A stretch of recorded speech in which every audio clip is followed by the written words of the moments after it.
Morning students, आज हम बात कर रहे हैं दलीय व्यवस्था के बारे में, जो कि हमारी थर्ड यूनिट का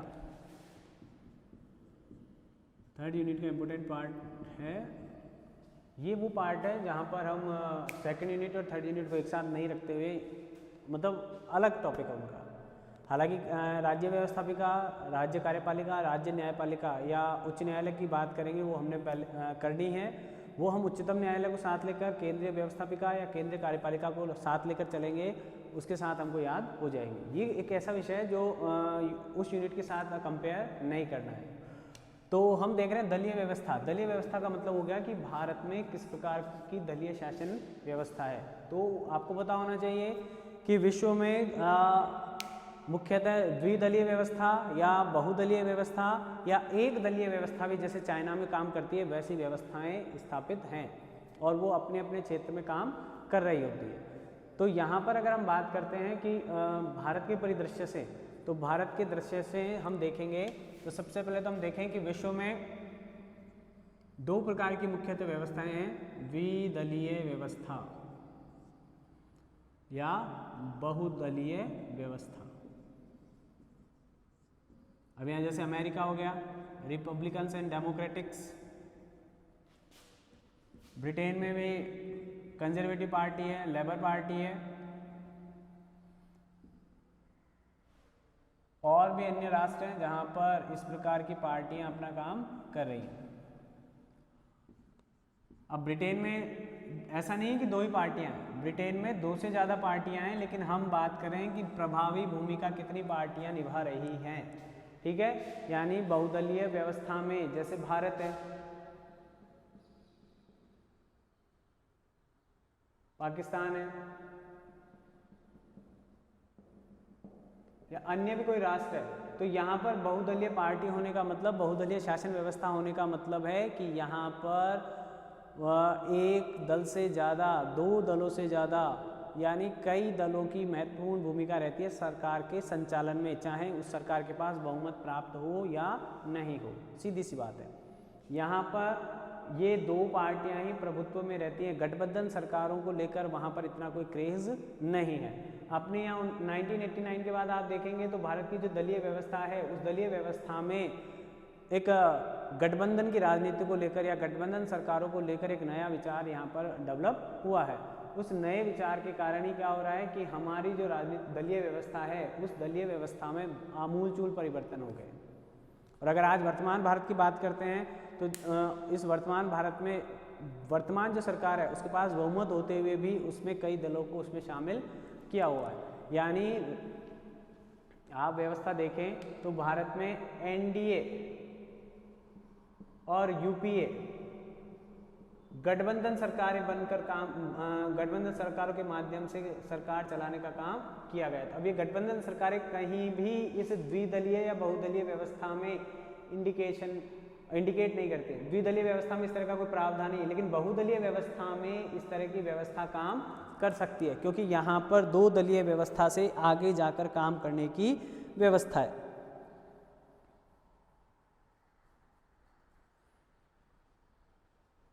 ठीक है, तो इसके आगे चलते हैं। हम भारत की बात करेंगे तो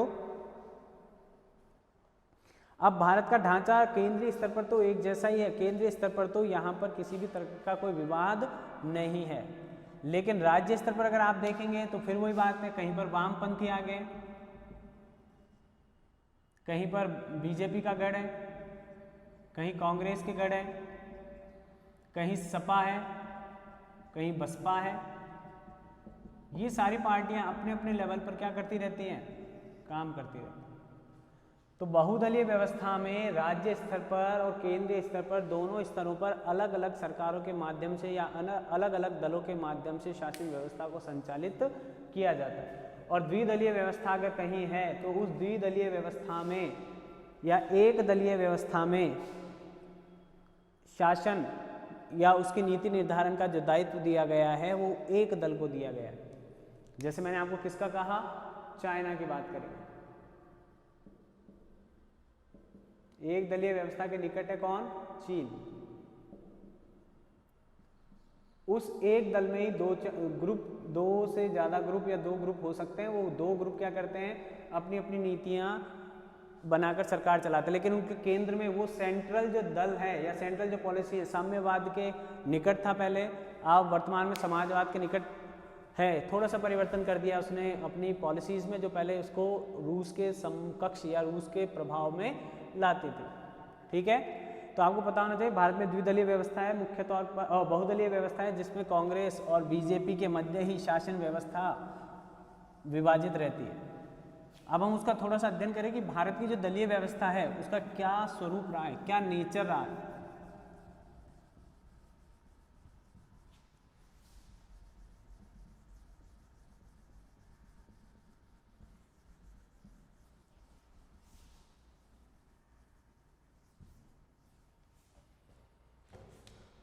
देखो, दल मुख्यतः 4 प्रकार के हो जाते हैं।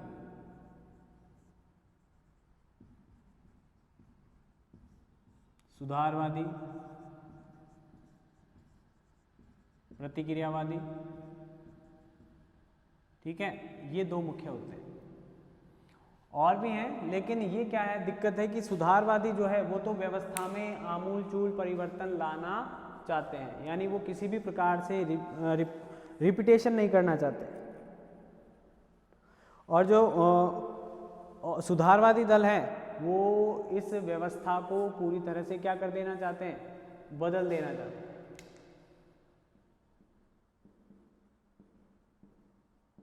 आमूलचूल परिवर्तन लाना चाहते हैं। और प्रतिक्रियावादी जल्दी से परिवर्तन का समाधान नहीं चाहते हैं, एकदम से किसी भी तरह की व्यवस्था में एक साथ बहुत बड़े परिवर्तन का समर्थन नहीं करते। एक आते हैं उदारवादी, जो धीरे धीरे परिवर्तन लाना चाहते हैं, यानी इन दोनों का मिक्सअप क्या हो जाता है, इसको कह देते हैं। ये उदारवादी क्या करते हैं कि थोड़ा थोड़ा परिवर्तन करने, शने शने धीरे धीरे व्यवस्थाओं में परिवर्तन लाने का समर्थन करते हैं।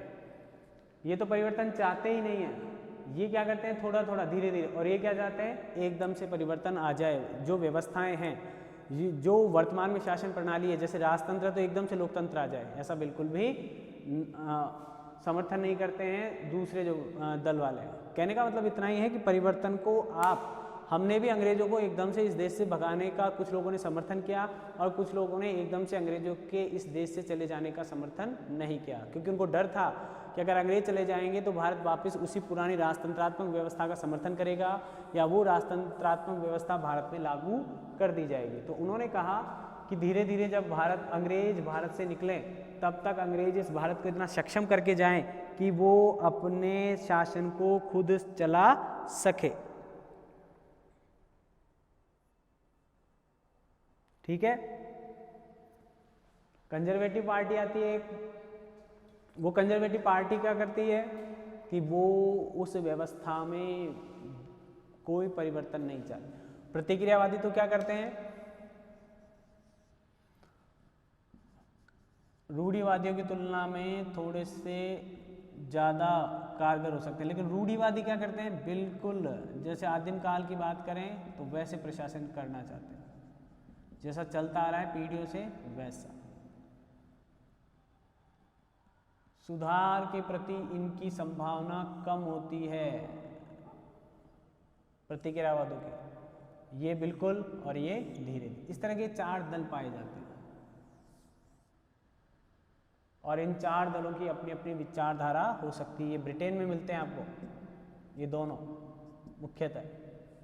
ठीक है, तो ये जो 4 प्रकार हैं, इनके आगे चलते हैं। मैं आपको व्यवस्थाएं बता रहा था जो वर्तमान में भारतीय राजनीति का जो दलीय व्यवस्था के संदर्भ में जो चल रही है।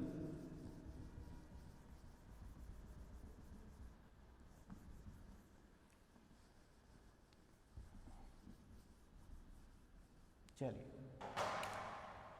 भारत में कैसी प्रणाली है, बहुदलीय प्रणाली।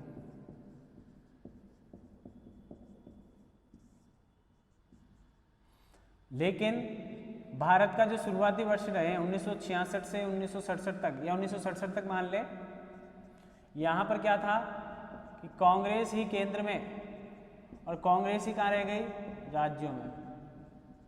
तो यहाँ पर बहुदलीय होते हुए भी भारतीय जो राजनीतिक व्यवस्था या दलीय व्यवस्था है वो कैसी रह गई, एक दलीय व्यवस्था। अब आप इस एक दलीय व्यवस्था का कारण क्या क्या मान सकते हैं हम, एक तो करिश्माई नेतृत्व रहा, एक विकल्प उपलब्ध नहीं थे, ठीक है। तीसरा रहा कि कांग्रेस की जो कार्यशैली थी,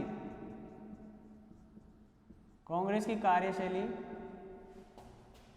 चौथा रहा राष्ट्रीय नेतृत्व, राष्ट्रीय नेतृत्व क्षमता किसके पास थी? कांग्रेस के पास थी। और क्या रहा? कांग्रेस ने राष्ट्रीय आंदोलन में सर्वाधिक योगदान दिया। पांचवा कारण क्या देखेंगे हम कि कांग्रेस या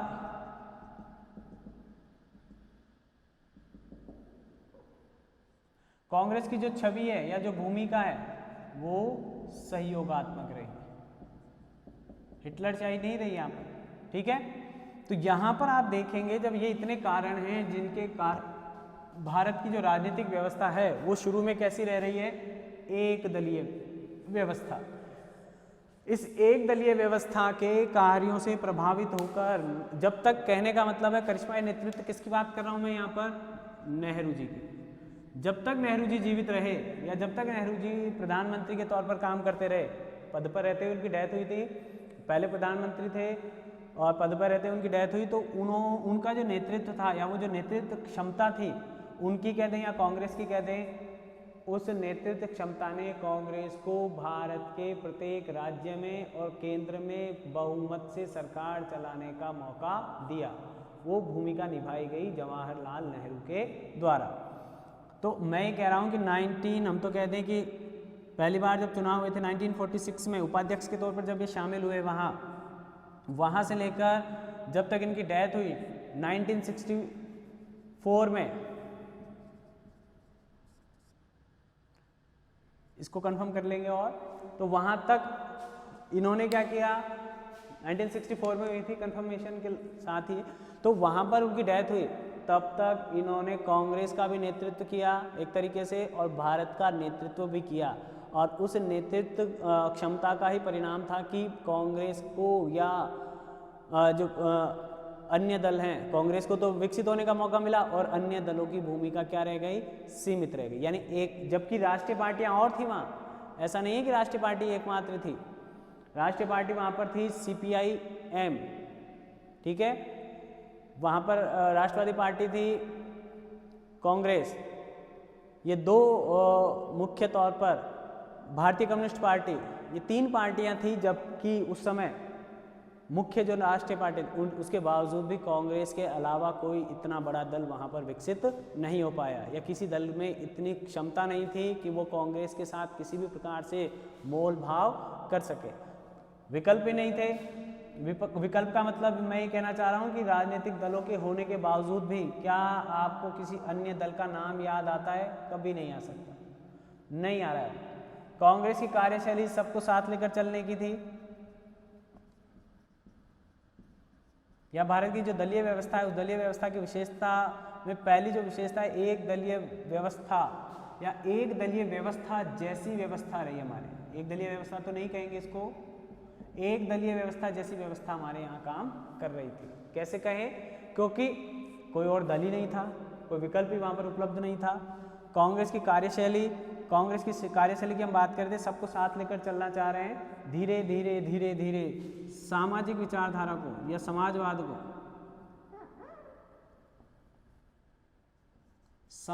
को लेकर या समाजवाद जैसी विचारधारा को या शैली को लेकर उन्होंने प्रशासन किया। और इसके अंतर्गत क्या किया उन्होंने? श्रमिक वर्ग को संतुष्ट करने का प्रयास किया, व्यापारी वर्ग को संतुष्ट करने का प्रयास किया, और इसके अलावा उन्होंने जो भारत का जो अशिक्षित वर्ग है उस अशिक्षित वर्ग को भी साथ लेकर चलने का प्रयास किया।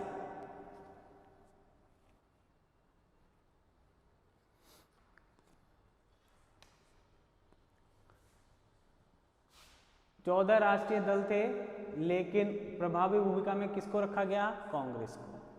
अगला देखें आप, कांग्रेस की कार्यशैली की बात करें, राष्ट्रीय क्षमता, देश को नेतृत्व प्रदान करने के लिए कांग्रेस में लीडर्स की कोई कमी ही नहीं थी।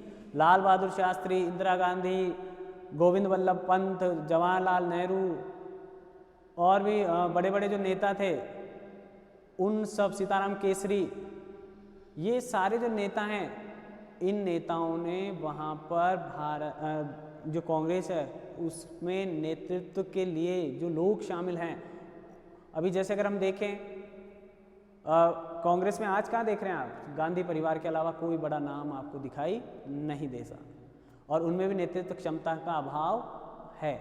तो यहाँ पर वो जो राष्ट्रीय क्षमता थी तात्कालीन कांग्रेसी नेताओं में, वो क्षमता धीरे धीरे कांग्रेस में आज क्या हो गई है, समाप्त हो गई। इसलिए आज एक दलीय व्यवस्था जैसी व्यवस्था की बजाय हमारे यहाँ गठबंधन सरकारें चल रही हैं, यानी एक प्रकार से बहुदलीय व्यवस्था का वास्तविक स्वरूप,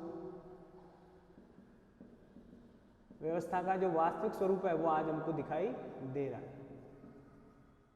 उस वास्तविक स्वरूप को ही हम वास्तव में आज अगर आज की बात करेंगे तो आज हमारे यहाँ बहुदलीय सिस्टम काम कर रहा है, और उस बहुदलीय सिस्टम का परिणाम ये है कि भारत के हर क्षेत्र से कोई ना कोई व्यक्ति या कोई ना कोई दल ऐसा है जो भारत की सक्रिय राजनीति में पार्टिसिपेट कर रहा है। नेशनल पीपुल्स पार्टी जो है वो साउथ ईस्ट जो राष्ट्र है, उत्तर पूर्वी जो राष्ट्र है, नॉर्थ ईस्ट जो भारत है, उस भारत में काम करने वाली एकमात्र नेशनल पार्टी। हालांकि तृणमूल कांग्रेस है, लेकिन वो बंगाल, मैं उन 7 सिस्टर्स की बात कर रहा हूँ जहाँ से वो नेशनल पीपुल्स पार्टी निकल कर आई है। तो आज वास्तव में हम अगर बात करते हैं तो तृणमूल कांग्रेस का प्रभाव बंगाल में है, कांग्रेस का ऑल ओवर इंडिया में है, बीजेपी का ऑल ओवर इंडिया में है, नेशनल पीपुल्स पार्टी का जो 7 सिस्टर्स हैं उस क्षेत्र विशेष में है, और नेशनलिस्ट कांग्रेस पार्टी जो है शरद पवार की, वो महाराष्ट्र में अपना प्रभाव रखती है। बहुजन समाज पार्टी उत्तर प्रदेश में अपना प्रभाव रखती है। तो कहीं ना कहीं से करते करते लगभग भारत के हर क्षेत्र से आज एक न एक दल राष्ट्रीय लेवल पर अपनी भूमिका का निर्वहन कर रहा है। सीपीआई भारतीय कम्युनिस्ट पार्टी हो या सीपीआई-एम हो, दोनों ही पार्टियां अपने अपने, केरल से ले लें आप, केरल यानी साउथ में भी राष्ट्रीय पार्टी का कनेक्शन है। तो आप ये देखें कि ये जो पार्टियां हैं जिनकी चर्चा मैंने पहले भी कर दी है, वो यहाँ भी हम कर सकते हैं, और उनकी शर्तों को मैंने आपको पहले ही बताया। उन शर्तों की अगर बात करते हुए देखें, पहले आप देखें ये व्यवस्थाएं आपको ध्यान रखने, कांग्रेस की भूमिका हमेशा कैसी रही है, राष्ट्र निर्माण को लेकर रही है, विभाजनकारी नहीं रही है, सबको साथ लेकर चलने का प्रयास रहा है कांग्रेस का। इसलिए कांग्रेस का युग कहलाता है 1950 से लेकर, या हम कहते हैं 1952 में पहली बार चुनाव हो रहे हैं, तो 1952 से लेकर 1967 का युग एक दलीय व्यवस्था जैसा भारत में रहा, और वो एक दल रहा कांग्रेस।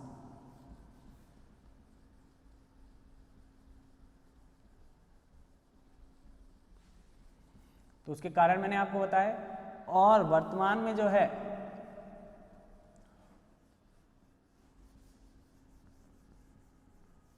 अब उसके बाद पहली गैर कांग्रेसी सरकार आई,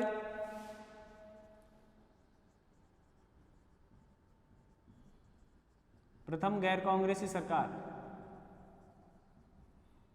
जनता दल और अन्य सहयोगी दलों के द्वारा।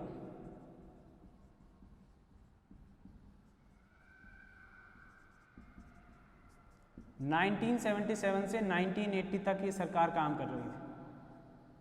यानी कहीं ना कहीं भारतीय राजनीति में या भारतीय दलीय व्यवस्था में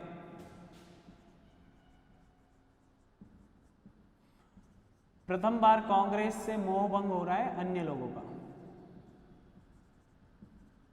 ठीक है, मोरारजी देसाई बनाए गए प्रधानमंत्री,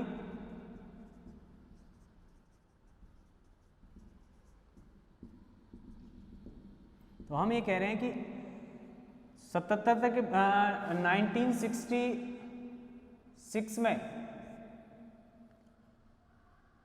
इंदिरा गांधी और जवाहरलाल नेहरू ने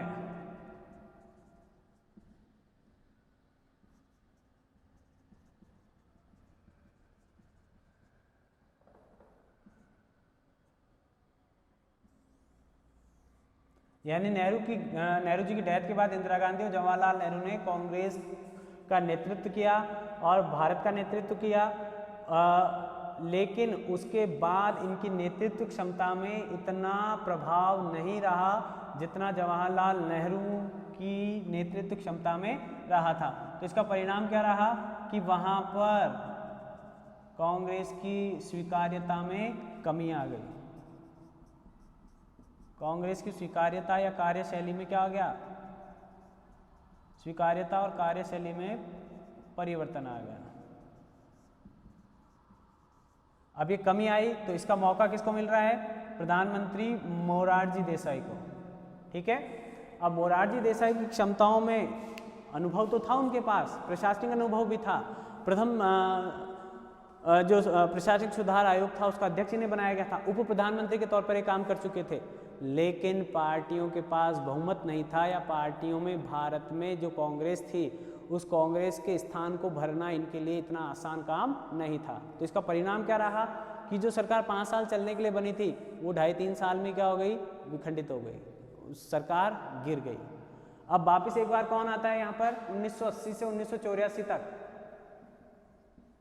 यहाँ पर इंदिरा गांधी एक बार फिर सत्ता में आती है और पहले से ज्यादा बहुमत लेकर आती है,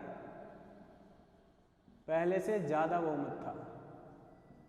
ठीक है, अब यहां पर आ गई, अब इन्हें विश्वास हो गया, या आप जानते हैं मैं बता रहा हूं कि भारतीय दलीय व्यवस्था में जो कमी है वो कमी यहां से चालू होती है। जो जवाहरलाल नेहरू इतने बहुमत के बावजूद भी तानाशाह नहीं हो रहे थे, वो इंदिरा गांधी आते ही कुछ लोगों ने कहा कि ये आयरन लेडी कहना शुरू कर दिया, भारत की आयरन लेडी, और ये भारत की आयरन लेडी किसमें बदल गई, धीरे धीरे तानाशाह में बदल गई। लोगों को जबरदस्ती एक तो आपातकाल लगा दिया गया इनके द्वारा, पहले यहाँ 1975 में, तो यहाँ लोगों को हटाया गया जबरदस्ती। 1975 में जब इन्होंने आपातकाल लगाया था तो उसके परिणाम में लोगों ने इनकी तानाशाही को वहाँ देखा था और 1977 में इनको हटा दिया, मतलब कांग्रेस हार गई वहाँ। अब यहाँ क्या दिक्कत हो रही है, दोबारा जब आई है तो दोबारा आने के बाद इन्होंने क्या किया कि जो ऑपरेशन ब्लू स्टार था,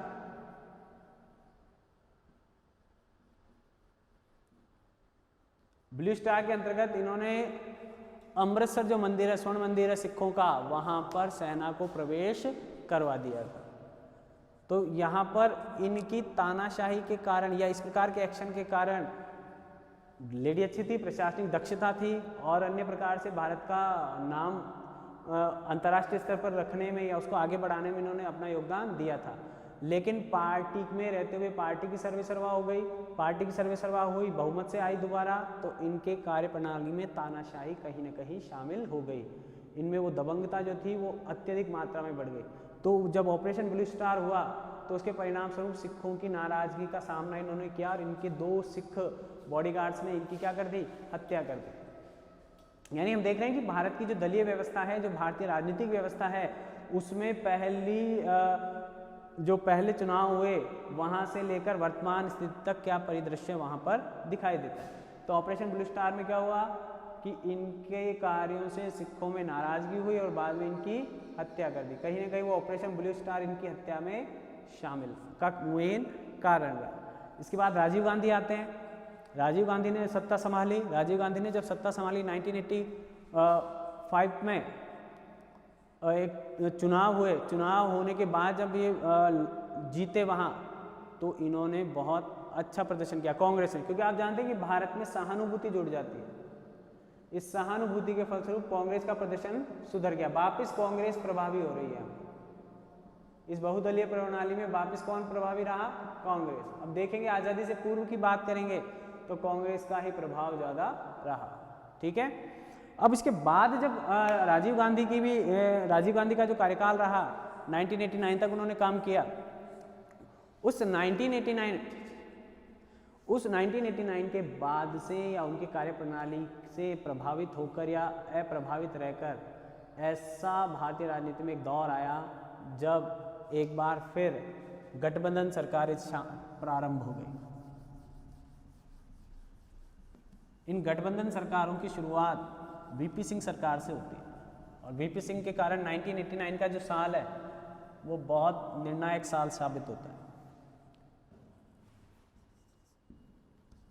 विश्वनाथ प्रताप सिंह 1989 में भारत के प्रधानमंत्री बने गठबंधन के आधार पर, और जो होम मिनिस्टर थे वो जम्मू से आते थे, तो उनके कार्यकाल में जो कश्मीरी पंडित है उनका पलायन हुआ। ये घटनाएं हैं। तो ये कार्यप्रणाली जो थी वीपी सिंह की, वीपी सिंह भी ज़्यादा दिन रहे नहीं, ठीक है। फिर वहाँ पर आए चंद्रशेखर,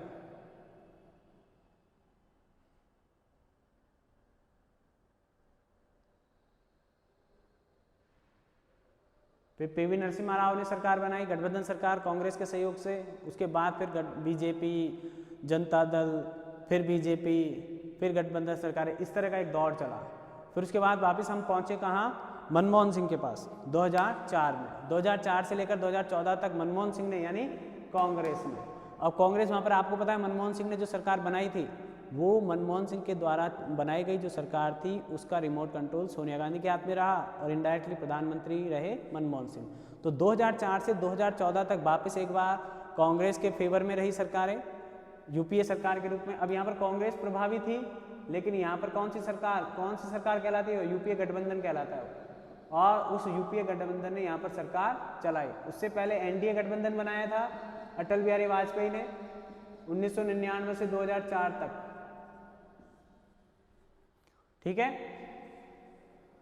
और उसके बाद से ये रहे 2004 से 2014 तक, और 2014 से 2019 तक फिर एनडीए की सरकार थी, और 2019 से वर्तमान तक अब ये एनडीए की सरकार तो कहलाती है, लेकिन बीजेपी के पूर्ण बहुमत वाली सरकार है।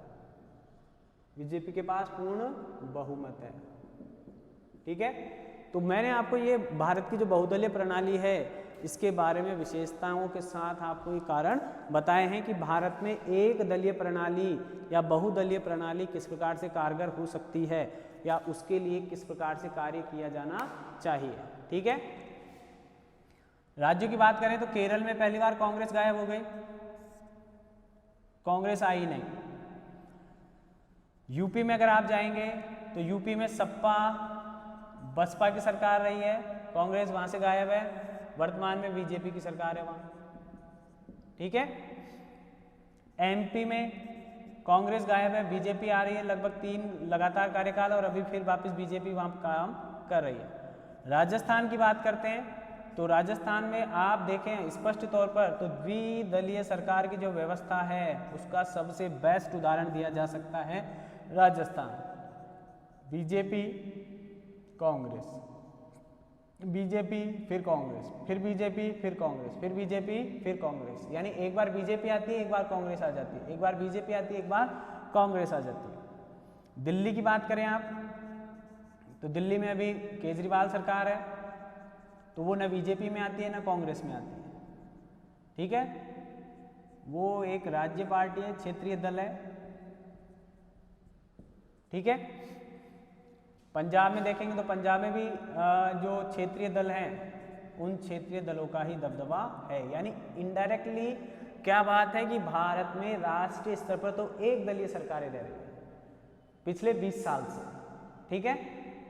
और राज्य स्तर की अगर बात करते हैं तो राज्य स्तर पर राष्ट्रीय पार्टियों का कोई अस्तित्व या कांग्रेस या बीजेपी का अस्तित्व इधर उधर होता रहता है, कभी बीजेपी कभी कांग्रेस और कभी ये क्षेत्रीय दल।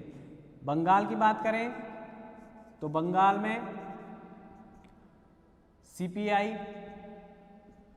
सीपीआईएम इनका प्रभाव रहा, और अब तृणमूल कांग्रेस। तो हम बात करेंगे ये जो तृणमूल कांग्रेस है ये राष्ट्रीय पार्टी है, लेकिन इसने कभी भी केंद्र में सरकार फुल फ्लैश में बना नहीं पाई। पहली बात तो बीजेपी को सहयोग किया इन्होंने अटल बिहारी वाजपेयी के समय, ठीक है। अब वर्तमान में बंगाल में ये एक लंबे समय से काम कर रही है, तीसरा कार्यकाल रह चुका है इनका, ठीक है।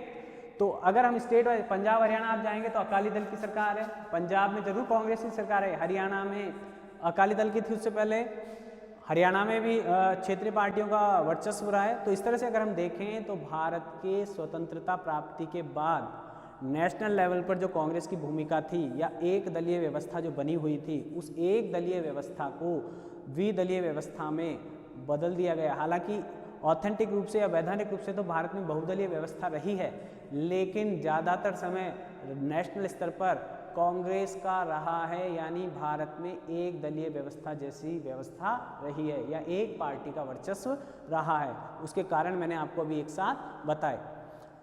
वही कारण बीजेपी के देख लेंगे तो बीजेपी भी कांग्रेस के बाद बीजेपी ही एक ऐसी पार्टी है जिसकी नेशनल लेवल पर या राष्ट्रीय स्तर पर या केंद्रीय स्तर पर जिसने सर्वाधिक बार सरकार बनाई है। ठीक है, तो ये दोनों पार्टियों के अलावा कोई तीसरी ऐसी पार्टी नहीं है या उसकी सक्षमता इतनी नहीं है कि जो भारत में केंद्रीय स्तर पर सरकार बना सके अपने अकेले अपने दम पर। गठबंधन की बात नहीं कर रहे हैं, अभी दो ही पार्टियां हैं जिन्होंने अपने दम पर बनाया। तीसरा जो गठबंधन सरकारें जब आती हैं तो गठबंधन सरकारों में क्षेत्रीय पार्टियां या राज्य पार्टियां भी मिलकर सरकार में अपना सक्रिय योगदान देती हैं, जिसका परिणाम ये रहता है कि भारत में किसी भी, अब देखिए आप, ये जो मैंने आपको सारी कथा गाई है, इस कथा का एक निष्कर्ष निकलता है कि भारत में एक तो वैचारिक आधार पर विभाजन बहुत है।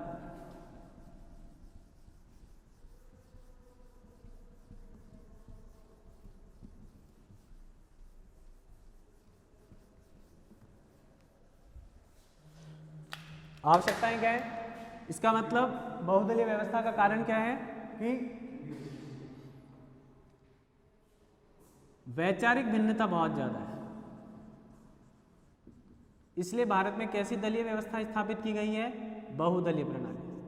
पहले तो मैंने कहा कि कांग्रेस को आप कैसे नाप सकते हैं, कांग्रेस को नापने का कारण क्या था, एक दलीय व्यवस्था कैसे, क्योंकि कांग्रेस में इतनी खूबियां रही या नेतृत्व क्षमता अच्छी रही।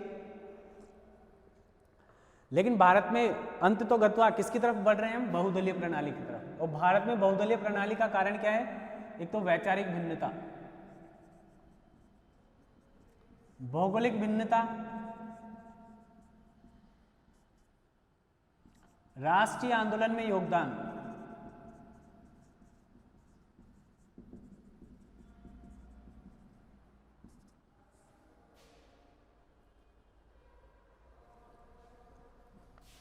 भिन्न भिन्न वर्गों को भी हम क्या देना चाहते हैं, नेतृत्व देना चाहते हैं। किसान वर्ग, मजदूर वर्ग, श्रमिक वर्ग,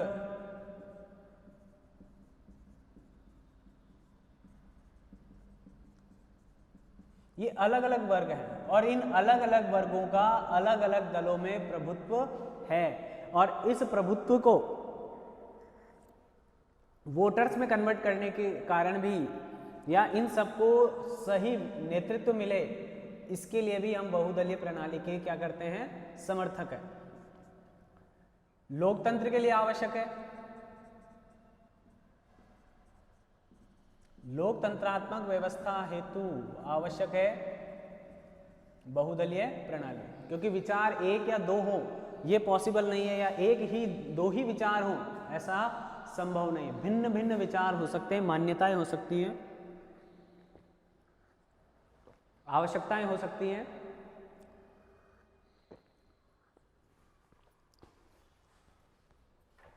उन सब का नेतृत्व इस बहुदलीय प्रणाली में भी पॉसिबल है। आगे देखें, जागरूकता, राजनीतिक जागरूकता भी बढ़ रही है लोगों की। इस राजनीतिक जागरूकता में वृद्धि होने के कारण लोग जैसे ही कोई पार्टी उन्हें नुकसान करती है या छलती है, उनकी अपेक्षाओं पर खरी नहीं उतरती है, तो वो तुरंत दूसरे दलों की ओर भागते हैं या दूसरे दलों का गठन करने की ओर अग्रसर होते हैं। केजरीवाल की पार्टी कोई पार्टी नहीं थी, एग्जाम्पल अगर आप देखें तो उनको, वो तो एक बिल लाना चाह रहे थे, उस बिल के समर्थन में लोगों को एकत्रित किया गया था, लोकपाल बिल के समर्थन में। अब वहाँ जो लोग इकट्ठे हुए उन लोगों में से ही एक व्यक्ति निकले, अरविंद केजरीवाल, उन्होंने वहाँ पर घोषणा कर दी कि हम एक राजनीतिक पार्टी बना रहे हैं, तो उस राजनीतिक पार्टी बनाने की घोषणा करते ही अन्ना हजारे जी उस आंदोलन से या उनके पास से क्या हो गए, अलग हो गए। और लोगों को आस्था थी, विश्वास था, तो उन्होंने उस पार्टी को बेहद सपोर्ट दिया, लेकिन सिर्फ दिल्ली के लोगों को ही उनकी पॉलिसी समझ में आई, जिसका परिणाम क्या रहा, वो दिल्ली में तो जीत रहे हैं लेकिन और जगह उनका कोई अस्तित्व नहीं है। यानी जिस सपने को लेकर चले थे वो सपना दिल्ली तक रहते हुए सीमित हो गया, दिल्ली तक सीमित हो गया। हालांकि वहाँ अच्छी सरकार चल रही है, 2 बार चुने गए, दूसरा कार्यकाल चल रहा है उनका। तो आप ये देखें कि ये राजनीतिक जागरूकता में जैसे ही वृद्धि होती है तो लोग विकल्प ढूंढने लगते हैं। क्या ढूंढने लगते हैं? विकल्प। और विकल्प जितने ज़्यादा होंगे उतना ही हम बहुदलीय प्रणाली के नज़दीक जाते हैं। हालांकि स्वीकार्य है, लेकिन वास्तव में एक्शन में कब आ रहे हैं हम? जब गठबंधन सरकारें हुई। तो ये सारे इनके पक्ष में जो बहुत सारे तर्क हैं, और भी हो सकते हैं कि भारत में बहुदलीय प्रणाली की आवश्यकता क्यों है, या भारत में बहुदलीय प्रणाली का होना किस प्रकार से लाभकारी हो सकता है।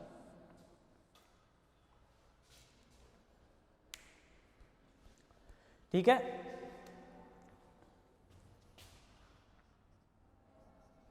कई बार अंतरराष्ट्रीय दर्शन से भी प्रभावित रहते हैं। अब ये आता है कि सीपीआई जो एम है उसके लोग कहीं ना कहीं किससे प्रभावित है? चीन से, माओ से तुंग, या मार्क्सवाद से भी प्रभावित है, समाजवाद से भी प्रभावित हो सकते हैं। तो ये जो भारत की जो साम्यवादी पार्टियां हैं या मार्क्सवादी जो समाजवादी पार्टी है, ये सब अंतर्राष्ट्रीय दर्शन का प्रतिनिधित्व करती हैं, इस कारण इन पार्टियों की स्थापना की गई। ये हमारी दलीय व्यवस्था है। अब इसके आधार पर प्रश्न आता है, वो कई बार आता है कि भारत की नेशनल पार्टी कौन कौन सी हैं। पहला तो ये आता है,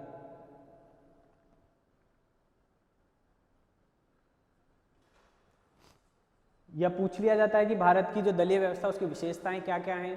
तो हमने अभी कहा कि एक दलीय व्यवस्था है एक लंबे समय तक, गठबंधन सरकारें हैं, क्षेत्रीय दलों का उद्भव है, आधुनिकता के साथ संपर्क है जिसको अंतर्राष्ट्रीय दर्शन से जोड़ सकते हैं हम। हालांकि इतना बड़ा टॉपिक है ये क्योंकि इसके साथ जुड़ा हुआ है दबाव समूह भी। फिर दलीय व्यवस्था या राजनीतिक दलों के साथ दबाव समूह का भी नाम आ जाता है। तो कई बार अंतर पूछ लेता है दबाव समूह में या दलीय राजनीति में क्या समानता या असमानताएं हैं, या भारत के किन्हीं 2 दबाव समूहों के नाम लिखिए।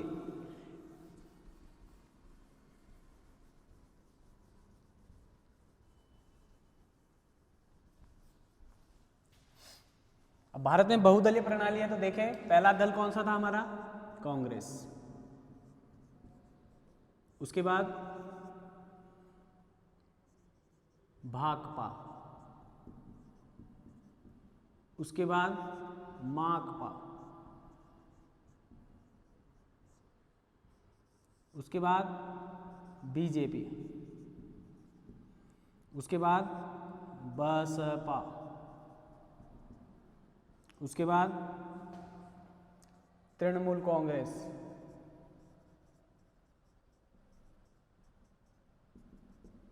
उसके बाद है राष्ट्रवादी कांग्रेस पार्टी एनसीपी,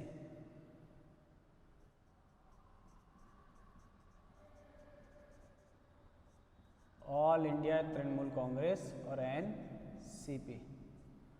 8वां जो अभी बनी है नेशनल पीपुल्स पार्टी एनपीपी। ठीक है, कांग्रेस का गठन कब का है? 1885 का, भाकपा का 1925, माकपा का 1964, बीजेपी 1980, बसपा 1984, तृणमूल 1998 और राष्ट्रवादी जो कांग्रेस पार्टी इसका 1999 और ये 2013।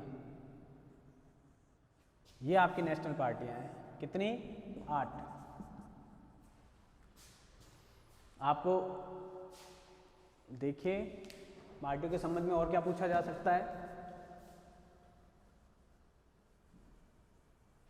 फुल फॉर्म आ जाती है कई बार यूपीए की, तो नेशनल डेमोक्रेटिक अलायंस यूपीए की है United progressive alliance.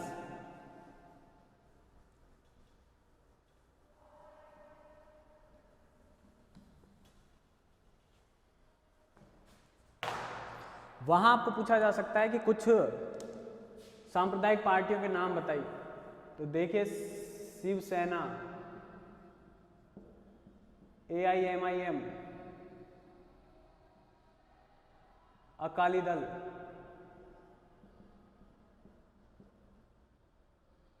Sapa, Baspa, RLP,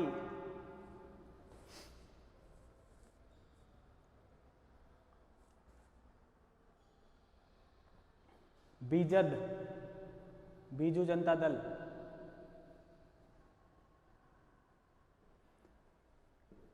AIDMK, DMK, ठीक है, शिरोमणि अकाली दल है। ये कुछ क्षेत्रीय पार्टियां हैं हमारे, राज्य पार्टियां हैं हमारे यहाँ। इनकी राजनीति सांप्रदायिक मानी जाती है, ये हिंदू विशेष को लेकर और ये मुस्लिम वर्ग विशेष को लेकर काम करते हैं। तो इस तरह के प्रश्न आते हैं कि हमारे यहाँ जो छोटी पार्टियां हैं या क्षेत्रीय पार्टियां हैं उनका नाम बताइए।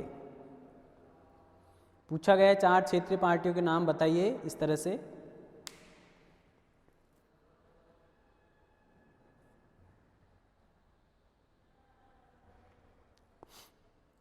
क्षेत्रीय दलों के नाम बताइए।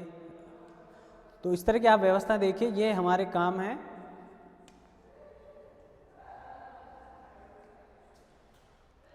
अब हम आगे चर्चा करने वाले हैं कि ये जो क्षेत्रीय दल हैं, इन क्षेत्रीय दलों के द्वारा किस तरह से भारतीय राजनीति को प्रभावित करने का प्रयास किया गया है, या फिर इन क्षेत्रीय दलों की क्या उपयोगिता या क्या महत्व बना रहता है।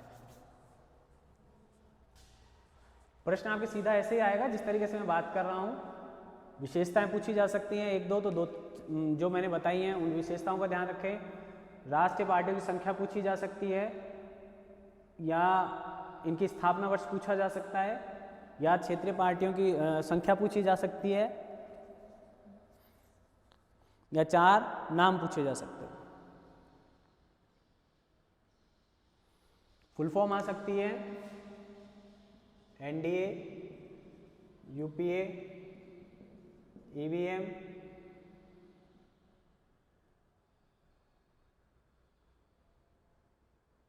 VPVAT,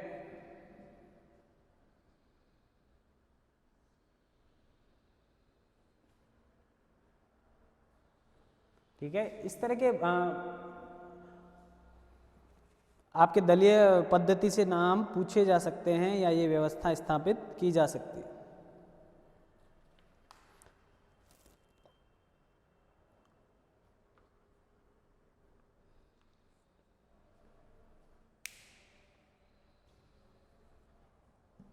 ठीक है,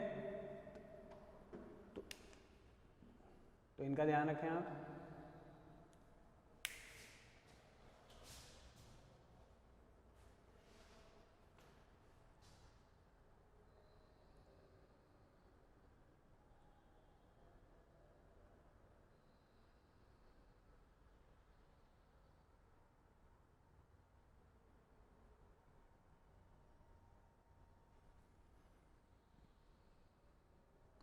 आगे सुधार पूछे जा सकते हैं, क्या क्या सुधार हो सकते हैं उनकी चर्चा करेंगे हम।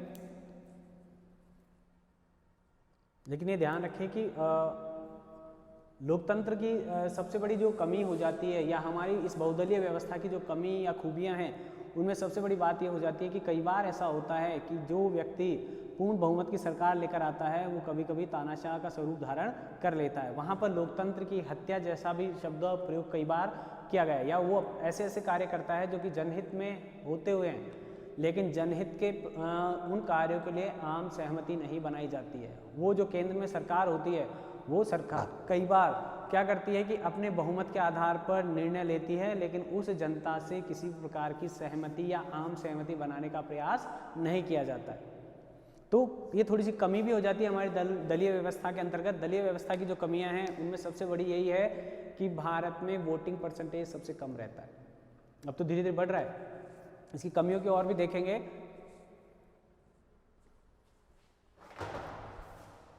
लेकिन पहले ये ध्यान रख लें आप, ये स्थापना वर्ष और ये क्षेत्रीय या राज्य पार्टियां जो हैं इनका नाम आपको आना चाहिए, फुल फॉर्म भी कई बार पूछे जाते हैं, ठीक है।